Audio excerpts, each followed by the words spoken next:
అందరికీ నమస్కారం. Welcome to my channel. రాష్ట్ర వ్యాప్తంగా కొత్త పెన్షన్ల కోసం ఎదురు చూస్తున్న వాళ్లకు ఒక భారీ శుభవార్త అయితే వచ్చిందండి. కొత్తగా మనకు 50 సంవత్సరాల పెన్షన్కి సంబంధించి, అలాగే మిగిలిన 28 కేటగిరీలకు సంబంధించిన పెన్షన్లకు గ్రీన్ సిగ్నల్ ఇస్తూ రాష్ట్ర ప్రభుత్వం అయితే నిర్ణయం తీసుకోవడం జరిగిందనమాట.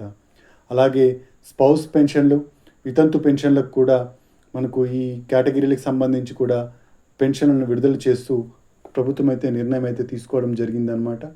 అయితే ఈ పథకం రావాలి అంటే ఎవరెవరు ఏమేమి డాక్యుమెంట్స్ని సబ్మిట్ చేయాల్సి ఉంటుంది, అలాగే దివ్యాంగ సోదరులు ఏమేమి సబ్మిట్ చేయాల్సి ఉంటుంది, 50 సంవత్సరాల పెన్షన్కు అర్హతలు ఏంటి, డాక్యుమెంట్స్ ఏమేమి కావాల్సి ఉంటుంది, మిగిలిన పెన్షన్లకు ఏమేమి డాక్యుమెంట్స్ కావాలి, ఇలాంటి పూర్తి వివరాలను మనం ఈ వీడియోలో అయితే చూసేద్దామండి.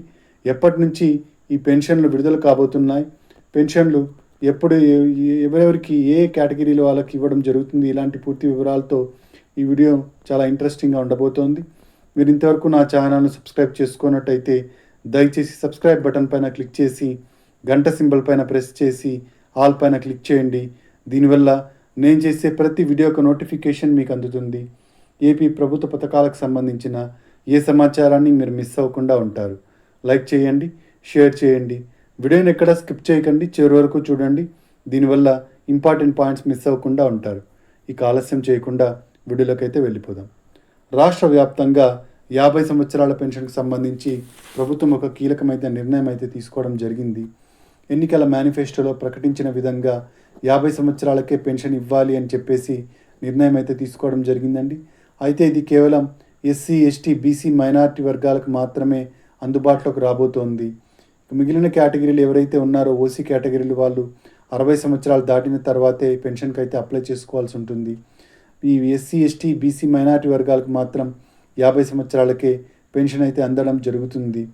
ఈ 50 సంవత్సరాల పెన్షన్ రావాలి అంటే ఈ ఎవరైతే పెన్షన్ కోసం అప్లై చేసుకుంటున్నారో వాళ్ళు కొన్ని అర్హతలను అయితే కలిగి ఉండాలి. అవేంటి అంటే ఆంధ్రప్రదేశ్ నివాసి అయి ఉండాలి, 50 సంవత్సరాలు నిండి ఉండాలి, ఎస్సీ, ఎస్టీ, బీసీ, మైనారిటీ వర్గాల్లో ఒక వర్గానికి చెంది ఉండాలి, ఆధార్ కార్డు కలిగి ఉండాలి, తెల్ల రేషన్ కార్డు కూడా కలిగి ఉండాలి. ఈ అర్హతలన్నీ ఉన్నట్టయితే మీరు ఈ 50 సంవత్సరాల పెన్షన్కి అయితే అప్లై అయితే చేసుకోవచ్చు అనమాట. రాష్ట్రంలో దాదాపుగా 15 లక్షల మంది కొత్తగా పెన్షన్ల కోసం అప్లై చేసుకోబోతున్నట్టు రాష్ట్ర ప్రభుత్వం అంచనాకు వచ్చింది. ఇప్పుడు 62 లక్షల మందికి ప్రతి నెల పెన్షన్లను అయితే అందజేస్తుందన్నమాట రాష్ట్ర ప్రభుత్వం. కొత్తగా 15 లక్షల మంది పెన్షన్ల కోసం అప్లై చేసుకున్నట్టయితే 77 లక్షల మందికి ఈ పెన్షన్లు అయితే ఇవ్వాల్సి ఉంటుందని ప్రభుత్వం ఒక అంచనాకు రావడం జరిగింది. దీనివల్ల ప్రభుత్వంపై మరింత భారం అయితే పడబోతోంది. అయితే ప్రభుత్వం దీని గురించి ఎటువంటి వెనుకంజ వేయకుండా ముందుకైతే సాగుతోంది. కొత్త పథకానికి గ్రీన్ సిగ్నల్ ఇస్తూ నిర్ణయం అయితే తీసుకోవడం జరిగింది. ఇక ఈ పెన్షన్ల కోసం ఎప్పటి నుంచి అప్లికేషన్ల స్వీకరణ ఉండబోతోంది అంటే ఈ పెన్షన్లకు జూన్ నెల నుంచి అప్లికేషన్ల స్వీకరణ అయితే ఉండబోతోందండి. జూన్ 12వ తేదీన టీడీపీ గవర్నమెంట్ అధికారంలోకి వచ్చి, కూటమి ప్రభుత్వం అధికారంలోకి వచ్చి 3 సంవత్సరాలు అవుతున్న నేపథ్యంలో కొత్త పెన్షన్లను అయితే విడుదల చేయబోతోంది. ఆల్రెడీ అప్లై చేసుకున్న విడో పెన్షన్లకు మనకు గ్రీన్ సిగ్నల్ ఇచ్చి వాళ్ళకు పెన్షన్లు అయితే ఇవ్వడం జరుగుతుంది.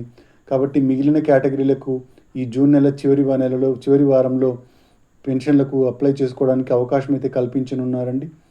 ఈ జూన్ నెల చివరి వారంలో ఏ పెన్షన్లకు అప్లై చేసుకోవచ్చు అంటే ముఖ్యంగా 50 సంవత్సరాల పెన్షన్కు, మరియు వృద్ధాప్య పెన్షన్ 60 సంవత్సరాలు నిండిన వాళ్లకు, అలాగే వితంతు పెన్షన్లు ఎవరైతే కావాలనుకుంటున్నారో వాళ్లకు, చేతి వృత్తుల వారి పెన్షన్కు, ఒంటరి మహిళా పెన్షన్కు, ట్రాన్స్జెండర్ పెన్షన్లకు, ఇలా మొత్తం దివ్యాంగ సోదరులతో పాటుగా కలిపి 28 కేటగిరీల పెన్షన్లకు అప్లై అయితే చేసుకోవచ్చని రాష్ట్ర ప్రభుత్వం చెబుతోందండి.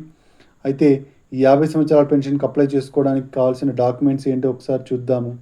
ఈ 50 సంవత్సరాల పెన్షన్కు ఆధార్ కార్డు ఖచ్చితంగా కలిగి ఉండాలి.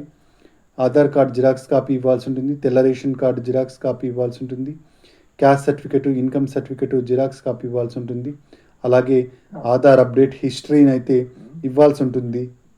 ఈ విధంగా మనము ఈ డాక్యుమెంట్స్ అన్నిటిని సబ్మిట్ చేసినట్టయితే ఈ 50 సంవత్సరాల పెన్షన్ అయితే పొందడానికి మనకు అర్హత అయితే ఉంటుంది.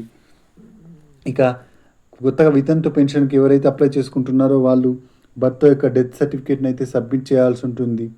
అలాగే చేతి వృత్తుల వారు వాళ్ళకి సంబంధించిన వృత్తి యొక్క ఐడెంటిటీ కార్డు మరియు డాక్యుమెంట్స్ని సబ్మిట్ చేయాల్సి ఉంటుంది. ఒంటరి మహిళా పెన్షన్కు భర్తతో విడిపోయినట్టుగా డైవర్స్ సర్టిఫికేట్ తీసుకొని ఆ సర్టిఫికేట్ని అయితే సబ్మిట్ చేయాల్సి ఉంటుంది. అలాగే దివ్యాంగ సోదరులు సదరం సర్టిఫికేట్ని అయితే సబ్మిట్ చేయాల్సి ఉంటుంది. ఈ విధంగా మనకు రాష్ట్ర ప్రభుత్వం ఈ మిగిలిన వాళ్ళందరికీ కూడా అవకాశం అయితే కల్పించనుంది. ఈ కొత్త పథకం ఏదైతే ఉందో 50 సంవత్సరాల పెన్షన్ మరియు మిగిలిన కేటగిరీల పెన్షన్కు ఇవి జూన్ నెలలోనే అంకురార్పణ అయితే చేయనుంది కూటమి ప్రభుత్వం. ఇక ఈ పెన్షన్ డబ్బులు రావాలంటే అర్హతలతో పాటుగా 6 స్టెప్ వెరిఫికేషన్లో మనం పూర్తిగా పాస్ అయితే మాత్రమే మనకు డబ్బులు అయితే ఇవ్వడం జరుగుతుందండి.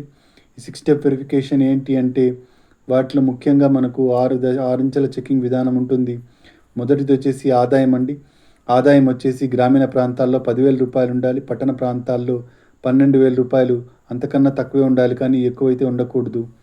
ఇక ఇంట్లో ఎవరు ఇన్కమ్ ట్యాక్స్ అనేది పే చేస్తూ ఉండకూడదు. ఆదాయపు పన్ను అనేది ఎవరు కడుతూ ఉండకూడదు అనమాట. భార్య కానీ భర్త కానీ ఇంట్లో ఎవరైనా రేషన్ కార్డులో ఉన్న వాళ్ళు ఎవరైనా సరే ఆదాయపు పన్ను అయితే కట్టుతూ ఉండకూడదు అనమాట. ఈ ఆదాయపు పన్ను కడుతున్న వాళ్లకు బిలో పవర్టీ లైన్ కిందికి రావడం జరగదు. కాబట్టి వాళ్లకు ఈ పథకం ద్వారా ఈ పెన్షన్లను అందించడం జరగదన్నమాట. ఇక నెక్స్ట్ వచ్చేసి ఇన్కమ్ ట్యాక్స్ తర్వాత ఇంట్లో ఎవరు గవర్నమెంట్ ఉద్యోగస్తులు అయితే ఉండకూడదన్నమాట. ఇంట్లో గవర్నమెంట్ ఉద్యోగస్తులు ఉన్నట్టయితే కూడా మీకు ఈ పెన్షన్ అనేది ఇవ్వడం జరగదు.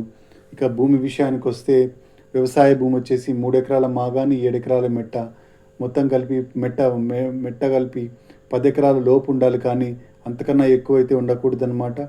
అప్పుడే మీకు ఈ పెన్షన్ ద్వారా డబ్బులు అయితే అందించడం జరుగుతుంది.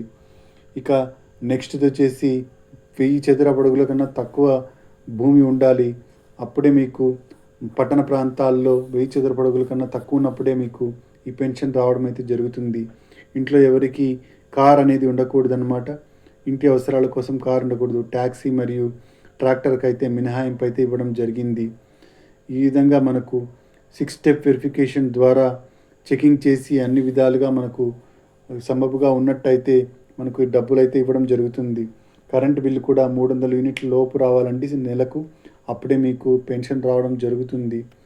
ఇక జూలై నెల పెన్షన్కి సంబంధించి 1-2వ తేదీల్లో పెన్షన్ అయితే విడుదల కాబోతోంది. 1-2వ తేదీల్లో సచివాలయ ఉద్యోగులు ఎవరైతే పెన్షన్ తీసుకుంటున్నారో వాళ్ళ ఇంటికి వెళ్ళి ఉద్యోగస్తులు పెన్షన్ ఇవ్వడం జరుగుతుందన్నమాట. కాబట్టి పెన్షన్ మిస్ అయినట్టయితే జూలై నెలలో మళ్ళీ ఆగస్ట్ నెలలో మీరు పెన్షన్ అయితే పొందవచ్చు అనమాట. 1వ తేదీ మిస్ అయిన వాళ్ళు 2వ తేదీ తీసుకోవచ్చు. 2వ తేదీ కూడా మిస్ అయితే మీరు ఆగస్టు నెలలో మళ్ళీ పెన్షన్ అయితే తీసుకోవాల్సి ఉంటుందన్నమాట. కాబట్టి మీరు ఖచ్చితంగా పెన్షన్ అయితే 1వ తేదీనే తీసుకోవడానికి ప్రయత్నించండి. ఇదండి మనకు పెన్షన్లకు సంబంధించిన తాజా సమాచారం. మీరు ఇంతవరకు నా ఛానల్ సబ్స్క్రైబ్ చేసుకున్నట్టయితే దయచేసి సబ్స్క్రైబ్ బటన్ పైన క్లిక్ చేసి గంట సింబల్ పైన ప్రెస్ చేసి ఆల్ పైన క్లిక్ చేయండి. దీనివల్ల నేను చేసే ప్రతి వీడియో యొక్క నోటిఫికేషన్ మీకు అందుతుంది. ఏపీ ప్రభుత్వ పథకాలకు సంబంధించిన ఏ సమాచారాన్ని మీరు మిస్ అవ్వకుండా ఉంటారు. లైక్ చేయండి, షేర్ చేయండి. Thanks for watching.